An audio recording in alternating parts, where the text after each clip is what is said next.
భీమన అమావాస్య సందర్భంగా మేము చాముండేశ్వరి అమ్మనవర సన్నిధికి వచ్చాము. ఈ విధంగా ఈ క్షేత్రము ఉండేది గౌడగెర క్షేత్రము, కర్ణాటక. బెంగళూరుకి నుంచి మళ్ళీ ఒక 90 కిలోమీటర్స్, యలహంక నుంచి 90 కిలోమీటర్స్ డిస్టెన్స్లో ఉంటుంది. ఇక్కడ బసవరాజు. ఇక్కడ ఈ టెంకాయలు ఏమంటే ఎవరైనా కోరిక అనుకొని ఆ కోరిక మీద ఒక టెంకాయలు ఈ విధంగా కడతారు. ఇలా చాలామంది కట్టేశారు. నెక్స్ట్ అమ్మవారి మెయిన్ సన్నిధి.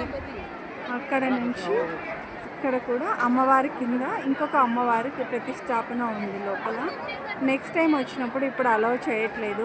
ఈరోజు రథోత్సవం కూడా ఉంది, చాలా గ్రాండ్గా చేస్తున్నారు. ఫుల్ రష్ ఉండడం వల్ల అక్కడ లోపల గుహ కూడా ఉంది, ఆ గుహలోకి ఎంటర్ చేయటం లేదు. నెక్స్ట్ టైం వచ్చినప్పుడు తప్పకుండా మీకోసం ఆ వీడియో షూట్ చేసి పంపిస్తాను. చాలా బాగున్నారు కదా అమ్మవారు. గౌడ క్షేత్ర శ్రీ క్షేత్ర గౌడగెర అమ్మవారు.